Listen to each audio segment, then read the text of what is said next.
All right, welcome back, ladies and gentlemen. In this video, we are going to discuss coplanar circles and common tangents. In the previous video, we touched on how to identify and describe the lines and segments of a circle, and that was kind of odd because a circle we think of as being round with no lines or segments. All right, however, all right, we do in fact have lines and segments of circles.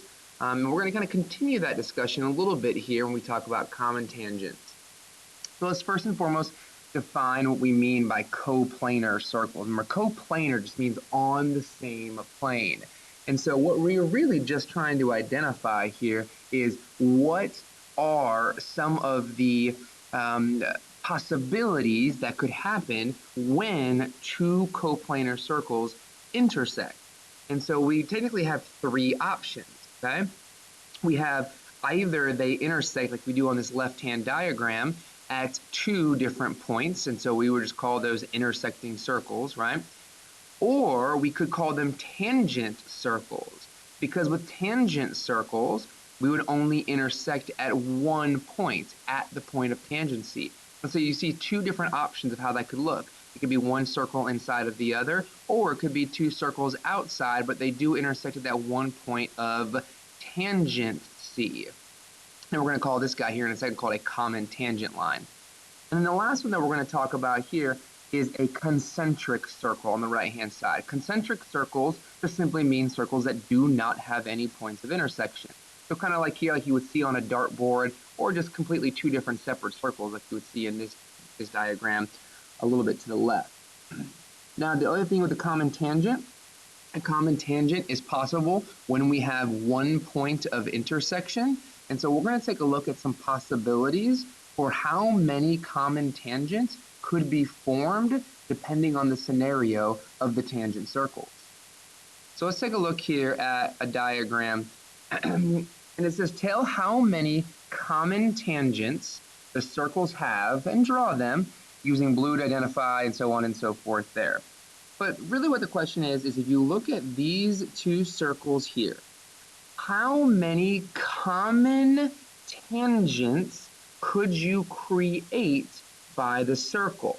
Now again, let's go back here to a common tangent. A common tangent is a line or a segment that is tangent to two coplanar circles, okay? That means that it's the same line that will intersect both circles at one point. Doesn't necessarily have to be at the same point, right? But it does have to intersect it at two different, or at one point on each circle. Now we have two different types of common tangents. We have an internal and an external. An internal common tangent means that the segment that joins the centers of the two circles, all right? A common internal tangent will intersect the segment that joins the centers of the two circles.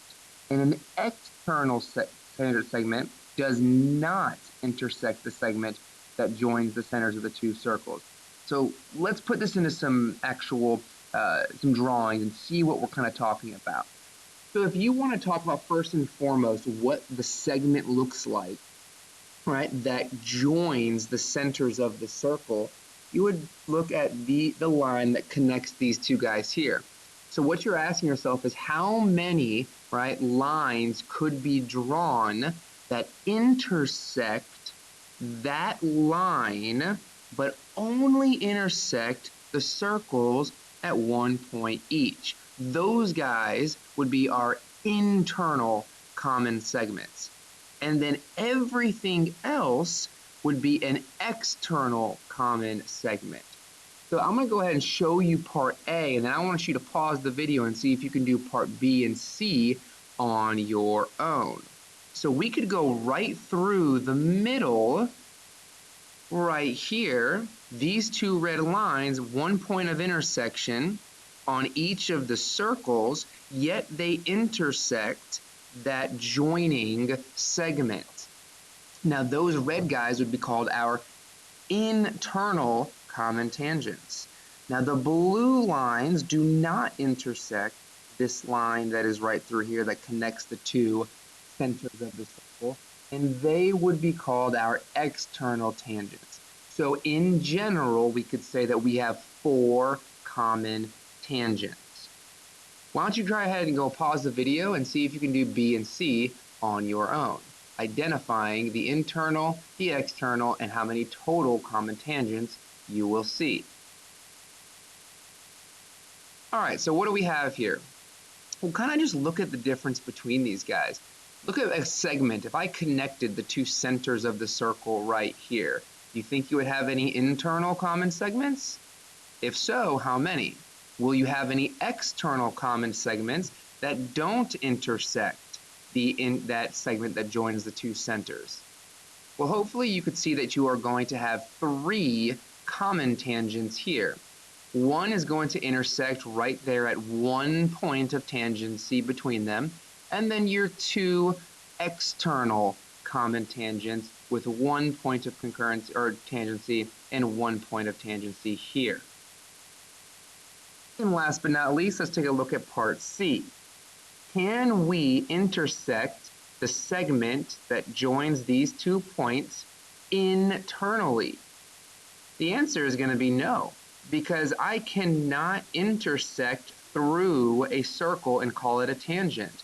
And so there is no internal common tangents. There are just the 2 external common tangents that we have here. So a total, of course, of 2 common tangents.